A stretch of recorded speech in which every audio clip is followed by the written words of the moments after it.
You gotta give love in order to receive. You gotta give love and not deceive. Somehow I woke up out in Beverly, fucked up, smelling like that bourbon, and I end up alone. I'm not certain. Yeah, the girls impolite in the club every night. That's how it goes when you Hollywood perfect. Hollywood perfect. Okay, I'm here with Kenyan Lewis, aka B.Kenyan, multi-faceted barber, actor, teacher, and reggae and dancehall superstar. Yes, Welcome, my yes. friend. Welcome. Pleasure. It's a pleasure. It's a pleasure having me. It's a pleasure. Before we went live, we were talking about Hurricane Gilbert. Yeah. And there was, you mentioned at one time the roof just came off. You had a roof made of zinc and it just came off.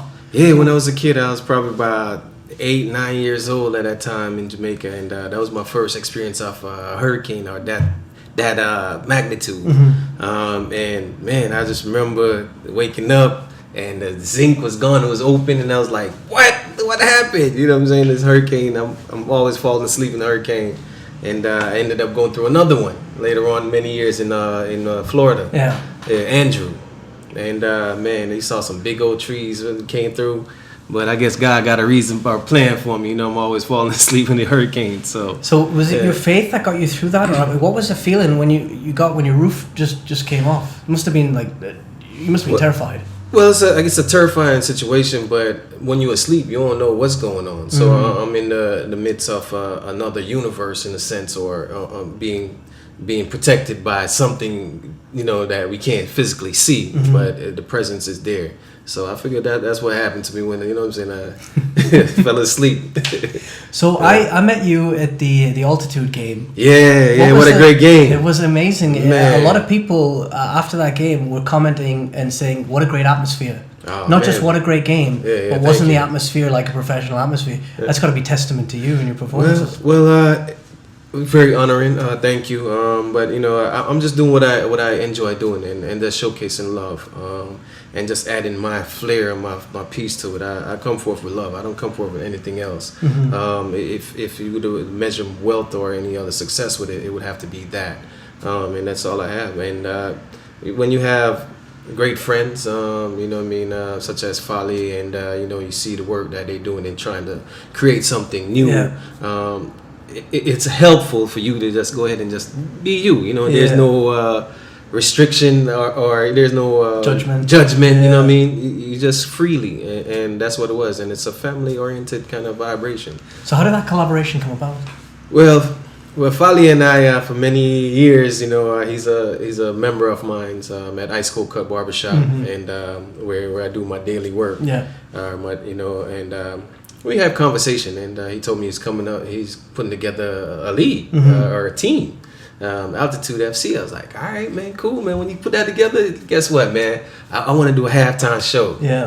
And they say, you know, when you put things out in fruition, it comes to you. So it was me planting the seed, and the seed came or matured when you came in and saw the show.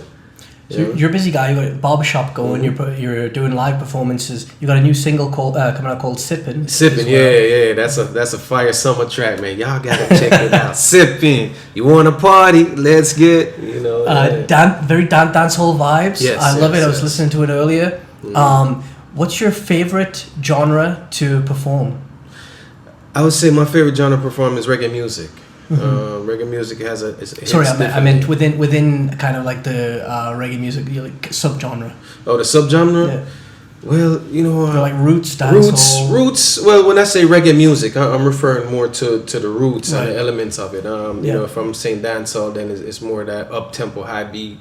You know, roots or reggae music is that one drop kind of vibration. You know, so I resonate in that vibration. But this time around, I had to do something different and something party energy, considering what we've been through for the last 3 years. You know, the energy and the vibration have been low. So this was an energy record that it just feel right. You know, when you hear it, you just want to move and groove. You know. And I love that about you. And you've mentioned your music is a celebration. Yes. Not to sort of move away from the positivity that you bring, but how do How do you celebrate stuff like post-colonial Jamaica, for example, and the slavery that happened for hundreds of years? How do you incorporate that and make it a celebration in your music? Well, celebration is still come from the rhythm section, and the music, the beat is still remembering our ancestrals. You know what I mean, the African, the drums, you know, the Rastafari, the chanting. So when we speak about these things, it's us, you know, when you have issues or problems, you got to get it off so you can get clear energy. Yeah. So that's the celebration of releasing. And, you know, so I've been honoring that I'm able to do that, you know what I mean, with my music. I love that. Yeah. New album coming out. How's it coming along, and what can we expect? The new album is in the mix of working. It's coming out soon. It's going to be called Believe. It's me. I got different vibration. I give you different sounds. I'm an artist, so I'm gonna paint you different pictures. Not just want to be categorized as, oh, he's just a Rasta or a reggae artist. Oh, he's not just a dancehall artist. Oh, he's just a hip hop artist. Or I just want to give you my vibration, my expression of, you know, things that I've seen, witnessed, or experienced throughout my journey. So I want to share that with the people, you know. And you mentioned your journey. You're from the country in Jamaica. St. Elizabeth, born and raised, And then what prompted the move to was it Miami? Yeah, Miami. Yeah. Miami. That prompted the move was early in life. I remember a story. My dad, I had a big mango tree in my yard, and my dad came in from Florida, and came to talk to my mom and say, you know, Mom, I got an opportunity to take the kids up to Florida. It was another brother of mine and my sister and two of my other brothers actually. And he's like, we're gonna take them to Florida, and you know, and here I am, this little kid. You know, at that time, I was looking to come to Canada before, right? That didn't. And anyhow, so I had gotten the passport, went through the whole works, etc. And I came hugging on my mom's leg, like, yo, Dad, listen, man, I got my passport, man. I got my passport. And so I went into the house, showed him. He's like, okay, I'm going to take a chance with you. And, you know, maybe you come up just for the summer and see what happens. And came through, got my green card and everything. So I arrived in Florida, and that was it. So you're in Florida. What happened in Florida? Is that where your musical career began? No, my musical career began, I would say, back in Jamaica, right. As a kid going to church with moms, and I used to sing hymnals and stuff at night. And I remember I used to, like, we walk miles to church, all right, to and from. And so on Sundays I would run fast as I can just to leave my mother. And while they were stringing up the dance, the sound system, like the dance hall, so I would run and, you know, get there and sing a little song, and, you know, just before she came, right? And so that was my experience and introduction to it. Where Florida was more the schooling thing, and, you know, looking at entrepreneur ways of how to survive. You know, when I first got to Florida, it wasn't necessarily the greatest experience. It was a negative experience, but later on in life, I get to understand why. I remember I was coming home from a friend's house, and one guy just came and just hit me upside my head for no reason while I was just walking home. And to how old were you at this time? At that time, I was probably about, I'll say 10. Like 9, 10 years old. Full adult that. He probably was a teenager, about 15, 16, around those years. But I didn't, you know what I mean? And I looked at myself like, maybe because I spoke a different dialect and didn't understand, or what was it? So I didn't really grasp it. But now, looking back at things, it's like, okay, I get it. I get it. I get the struggles. I get what's been going on. I get the mental issues. I get the frustration of the oppressions. I get it. Now I understand. You know what I mean? Yeah. Yeah. So, I mean, is that what prompted the move to Toronto? Was it incidents? No, like that, what prompted the move to Toronto, my dad had passed away, and I was about 15, 16 at that time, and I had to live with a guardian, and my mom, she was residing in Toronto, so that's how that move ended up happening. You know, I made it to Toronto because of the passing of my dad, unfortunately. Rest well, Pops. Love you, man. So you moved to Toronto, and you sort of discovered, okay, you mentioned earlier, like the reasons you learned these lessons later in life. What happened? Can you elaborate a little bit? Well, the lessons I've learned later on in life, it's lessons such as, how would I say that? I started playing a lot of basketball. I started learning that when you start reacting, you get in trouble. Yeah. So I learned that at a young age. I remember not middle school, actually elementary school. remember a kid came on the school bus, and again, no, sorry, let me take it back. A kid in elementary school got off of the school bus, like we take the same bus home, and I got off before he would, and his name was Kenny as well, and he spun at me, spun on me out the window, and I looked at him, I was like, all right, man, wait, I'm gonna get you. Yeah. So the very next day, we were back on the school bus coming home, and I went up to him like, man, what was that all about? You know what I'm saying? And we got into it. You know what I mean? And next thing I know, the bus turned back around and went back to school. And then I had to deal with the deans, the principals. And I got suspended. I got kicked off a field trip. I was supposed to go to Disney World that year. And got kicked off and all these stuff. And I'm like, what happened to for me making a stand, nothing really happened. You know, for me making a stand for myself, for my right, you know, and I was like, oh, okay, so those lessons keeps on occurring. I was like, all right, I got it. You know what I mean? And Toronto was just an amazing place, man. I've done a lot of amazing things in Toronto, you know, through basketball. 'Cause that took me from, I would say, a negative, in a sense, it brought me to a positive where I had something that I truly want. Yeah. And I was passionate about, and I would do anything to obtain it, and that kept me in a different direction, a different path. How far did you get with basketball? I got offered to go D1 to play, but through injuries, I didn't fulfill. But yeah, I was a pretty good shooter, man. Before Steph Curry, you know what I'm saying? And is that so? You know, you're very talented in that you did acting, teaching. Can you give me a little sort of direction of where you went, like the order you went in? So after basketball, was it acting or teaching? Well, teaching came right after high school. So right after high school, I was in Toronto. I used to go to a school called Lakeshore Institute. We call it Last Chance. Last Chance Institute. This was in the district of Etobicoke, and so I got an opportunity with Toronto District School Board through the principal of Silverthorne. So what had happened in my last year in high school was I like basketball. I love basketball. So everything I did was about basketball through leadership. Everything came through that avenue. And I didn't have a senior team of my grade 12, 13 years. So I spoke with the principal at my school and say, hi, how can we work this out? How can we make this happen? So they were like, all right, well, we reach out to different schools. So they reached out to Silverthorne, and I think of Barber McKenzie, and she said, oh yeah, you can come over and play. So I was able to play for another school within the district, but I couldn't play league games, but I could travel and do tournaments, etc. with them. Yeah. And so at Ludenham, we went to Nova Scotia, Cape Breton. We won a championship over there that they were after for many years, and we won it. National championship? Yeah, and it was pretty big. Man, I felt like a superstar there. You know, signing autographs every day, taking pictures. You know, as a kid, that's really profound. And so later on, she asked me the question. So, what are your plans? What are your plans after school? And I was like, well, I'm looking to do early childhood education. And she's like, okay, well, I got an opportunity for you. How can you come in and maybe do some supply work? And I was like, okay, cool. And it gave me an opportunity to see if that was something that I wanted to get into. So I did that for 2 years, which was pretty dope, man.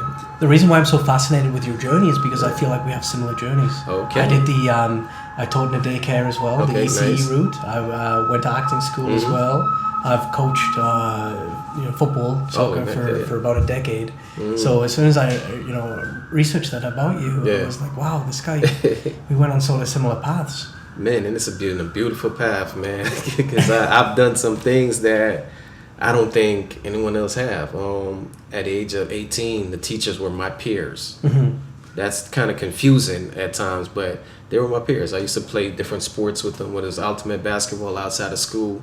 So I was already in that. I guess they say how God put you in a position. So I was already geared there. So later on, I was able to become the supply teacher. Now I'm back in the classrooms, and it was interesting and weird too, man, because I had a girlfriend at the time, and she was 18, and so here I am in school with these 18-year-olds, and I'm like, wow, it's scary. Hey, please leave the door open. Leave the door open. Don't close that door. Because there was a lot of scandals and all kinds of things was going on, right? Yeah. But it made me feel good. my mom was very proud whenever the schools would call home and it's like, hey, is Mr. Lewis available? We need him for this school or such. And she was just very happy about those moments, you know. But for me, it was scary, like walking in, you know, I'm like 18, 19, walking into the school, you know, they're like, hey, Mr. Lewis, so what class you're in? I hope I'm in your class. I'm like, huh? I hope not. You know what I'm saying? So those things was, you know, but it all worked out. How did that leadership role sort of mold you? Did you get carried away with it, or did it help you in later life? I didn't get carried away with it. I think it's always naturally. Everything is just natural, and everything is trials and tribulations. The leadership, that role, it was already being prepared or manifesting. I took leadership camps and stuff like that within the school where, you know, I had the principal come up like, man, thank you so much, man, because of you, you know, other black kids or other African kids, I shouldn't say use the word black, but African kids can strive to do these things or these other parts of school life, not just, you know, the narratives. And so I was like, wow, okay, you know, so it made me feel good. I guess I'm just here to do what I'm here to do, and if that's part of my journey, being a leader, showcasing those abilities, then, you know, it's been love. And how cool was it to be a black man and to be a mentor for all these young Afro-Caribbean, Canadian Afro? Oh man, it feels good, man. Just to, you know, pave the way and show them there's more to life than what the stereotypes are, and that's what grounds me and holds me. You know what I'm saying? 'Cause it really is. We're not to be put in a box. Yeah. You know, because once you start identifying, start learning truth, then you start really questioning everything. You know what I mean? I love that. You talk about delivering the message of truth. What is your truth? Love. I love that. Yeah, that's my truth, love, and that's the only thing I can own. You know what I'm saying? Yeah. Love that. So now you just before you mentioned you've been in some crazy places. You opened for Toots the Maytals. Yeah. Burning Spear. Yeah. And Ice Cube. Yes, sir. How cool was that? Man, I don't know if it really hit me yet, but it's been amazing journey. It seemed like, you know, when you're destined to do something, you know, no matter where you are or what you do, you always align within it. You know, back in Florida, I recalled I used to go to like stage shows with my sister and my family. It's like it was a summer thing that we did, and I would always end up backstage. Wow. I would always end up accidentally. Just accidentally. And I didn't know what's going on. And, you know, we used to have artists come through our house and all these things started. I'm like, whoa. And then to now, I'm on stage with these legends. You know what I mean? And it's like, that's so real to me. You know what I mean? Toots and the Maytals, a big fan of Burning Spear, like that's Rasta music, legends. You know, I give you a great I think reggae music or something about to do with reggae. It was Toots that came up with the name reggae or something of that significance. And if I'm not, y'all put the comments and let us know. You know, but I think that was kind of crazy there. You know, right. Did any of them put their arm around you and give you any guidance? Oh man, they showed love, man. All the artists showed love. Every single one I've met along the way. It's just been an honoring journey. And now I got kids of my own, and you know, I want to show them that element as well. That, you know, that I got, you know, just through creation, just a thing. You know, Ice Cube. That was a surreal thing. Cause I met Ice Cube back in like 2004. Wow. Yeah, so we go back. I'm his personal barber. So I worked on on a show called Are We There Yet? Are We Done Yet? The franchise. Yeah, the franchise. So as an actor and a barber. And so that gave me the opportunity.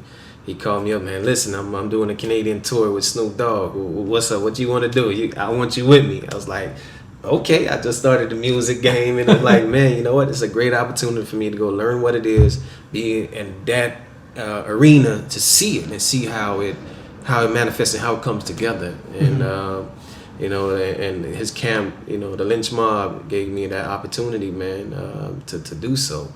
You know, that was. Excuse me. What transpired from that, from being on stage with those legends? I would say, in one word, I would put it is the confidence that it gave me. To be that I'm already here. Yeah. You know what I'm saying? I've done that already. So there's nothing else that I can't have no fear of commanding that crowd. Just to see the craftsmanship, just to see how the business run. So it gave me that confidence in myself that, yo, you can do it. You saw the blueprint. You saw how done. You were part of that team. And, man, you can do it. And, during that time, and the greatest, it was a cool opportunity. It was in Montreal. And he didn't have no idea. So we were all in the club, Q, Snoop, and we just having a good old time. And then they were playing some reggae music. So I went in, I just walked out, went up to the DJs like, hey man, let me get that mic. And they put on the rhythm, and boom, I just start spitting.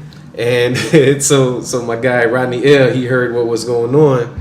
And he's like, yo, my dude, that was fire. And so they got to see me do my work in there. And, like I said, later on, got to open up for Ice Cube. From being a roadie with him to where now I'm opening up for him, and it was so surreal. And he made a statement that I will never forget. A couple of things he said I will never forget. Closed mouth don't get fed. And he's like, man, as an opening act, sometimes opening acts, they bring the crowd energy down. You know what I mean? And then it's harder for the main act to take it from that level to bring it up. So that's a lot of energy. You know what I mean? Well, he said, but with you, you came in there, so all I had to do was maybe that, if that much, and had him going. I was like, whoa, man, that's honor, man, just to hear that from you. You know what I mean? Yeah. So the love is real. That's amazing, because you would almost sort of be anxious about not wanting to overdo your performance and outshine the main event. But I guess he's been in the industry long enough to see it from a different perspective. Exactly. I never want to outshine nobody, whether I'm first, last, or wherever I am on the program. I'm just there to give you my job, what I'm there to deliver, what my spirit say to do. Yeah. And that's all I can do. If there's one person in the audience or a million person, I'm still going to give you that energy and that performance. You know what I'm saying? Let's rewind back again, because I'm so fascinated. You were on the set of Are We There Yet? Yeah. How did that happen? So you went from teaching, and then you just said, okay. Branched off. Teaching. After teaching, I came straight to Vancouver. So Vancouver, then I started pursuing my acting career. Right. And during the acting career, I remember I was working at Tommy Hilfiger at the time. Then I ended up getting fired, and I went to a spot called Soul to Soul. I knew how to cut hair, so they needed a barber, and I ended up start cutting there. And so while I'm juggling my acting as well, I was that time no music or nothing, was just acting and cutting, and I was gonna focus on that.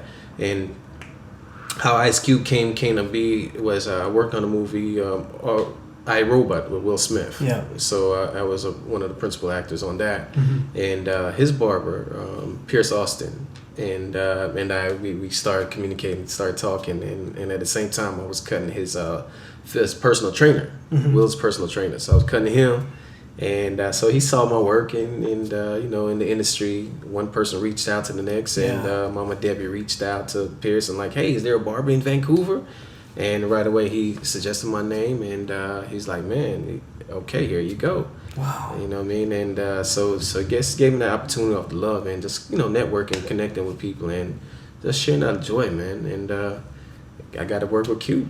And this leadership you experienced from a young age, all this experience kind of honed you for this moment to, instead of getting nervous about it, to go, I'm ready to step up and do this. Absolutely. One thing I realized with people are people. You know what I mean? But in this society, people put titles. And titles become what you call empowerment, or they feel like they're greater than who they are. At the end of the day, you sleep the same way I sleep. You shit the same way I shit. Yeah. You bleed the same way I bleed. So we're just human beings at the end of the day. So it's not for us to put one on a pedestal, it's just to treat them as a human being. Right. And that's what through the leadership, you'll say, it's always been my approach, just to show love. Now at Ice Cold Cut on Commercial Drive, you're the principal founder, and you describe yourself, or you're being described as multi-faceted. Can you just elaborate on what you mean by that with regards to hair? Well, multifaceted meaning I could take any hair that comes in and transform it into as art. Right. So I'm multifaceted with my approach. Also just with my background from where I'm coming from. So everything that I do in the art form, I'm multifaceted. That's like my music. I'm multifaceted with the music because I'm gonna give you a singing, I'm gonna give you a DJ, I'm gonna give you a little bit of rap too. You know what I'm saying? So I'm always, just being me. And it's interesting you mentioned that because our mutual friend Bunta, Yes, Bounty Hunter. I love that the guy. General, the Shepherd, Rastafari, Misty Eye, Yeah, his art is his cooking. Just like yours is your the Barber but his art was also music as well. Yeah. You know what I'm saying, man? Him and I got to share a lot of time on that stage together. We did. We've been doing a Peter Touch. Know Thyself was the entertainment that we go under. Yeah. And we done a lot of Peter Tosh shows. We did like 11 years straight. A tribute to Peter Tosh on his Bird Strong, and so that taught me a lot too about how to be a craftsman on stage and how to present yourself. And so all this going into works, and I'm very honored to have him as a friend, as a brother. In my life, man. It's been quite an impact on me. You know what I'm saying? I miss him dearly. Daily. Is he still around? No, Bounty had passed away a couple years ago, man. From cancer. I say this to everyone out there, man. Please, y'all see the doctor, check up on yourself, and just go through those precautions. You know what I'm saying? It's super important, man. Cancer is a dangerous guy, and it's taking a lot of lives. And it doesn't matter what color or creed you are. It just, you know what I'm saying? I spoke to him. I'm shocked. I spoke to him in 20. Oh, sorry to bring that news to you, brother. 2018. Oh wow. And it was in Maple Ridge doing an event, and I went and grabbed some food and asked if he had 10 minutes to chat. And it was lovely guy. Yeah, man. He's an amazing energy, and especially for our community, he's a man of truth, man of honor. He spoke his, he's very blunt about what he believe in, and that's something I would keep with me dearly for the rest of my life, man. I remember when we were doing the interview with him, there was police checking in on him. And they came in and had a look around, and I remember it. I said, "Does this happen all the time?" And he said, "Yeah, it does." Does that ever happen to you in Canada, or have you generally had a different experiences, different paths, different lives, but it is there. I remember just driving home, they pulling me over for nothing, you know what I mean, and questioning things, and when you start knowing your rights, a lot of things start going away a little bit less and less, you know what I mean, but I don't really have no problem with them. Even though I sing a song, I can't trust them, you know what I mean, and I'm not physically talking about the person. You know what I'm saying? The human being is a human being, but I can't trust the organization that they belong to. You know what I'm saying? Because that's what corrupt everything. You know what I'm saying? So that's what crazy. You gotta say, crazy.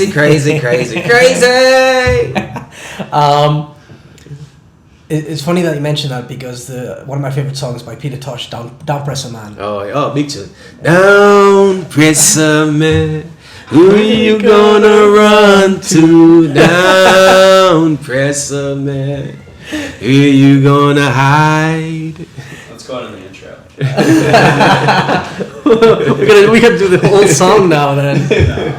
I love the live version of Equal Rights into Down Presser Man, and the song is about the elites who've oppressed and exploited people. And those people will eventually have to suffer the consequences of their actions. Yes. Because a down presser man is someone who's connected to the rest of the world and who will suffer with it. Are we close to seeing that actually happen in particular in Jamaica and actually globally as well? Well, elites, man. Currently speaking, in Jamaica, the oppression is still there, and it's very heavy. And globally, it's heavy. There's a lot of confusion is going on, and I don't know why. You know what I'm saying? Everyone can eat. Everyone can get what they want. Yeah. We look at technology now, for example, which is another part of that. Technology, we're so fascinated about it. We're moving so fast, but yet we're still lagging behind. Yeah. We came from a time where it were hieroglyphs on the walls. I was able to read. But now we're back in that time. Everybody's using emojis.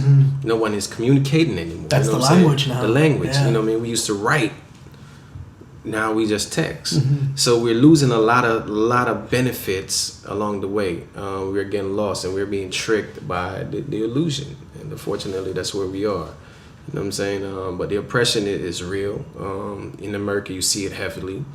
And again, it has no place in this time. And it should never had a place, sake of greed. Yeah. You know what I'm saying? It's just mind-boggling to me. It is. And we're starting to see the elites being brought down. Actually, Boris Johnson resigned as PM today. Good. So the Queen needs to fall too. Yeah.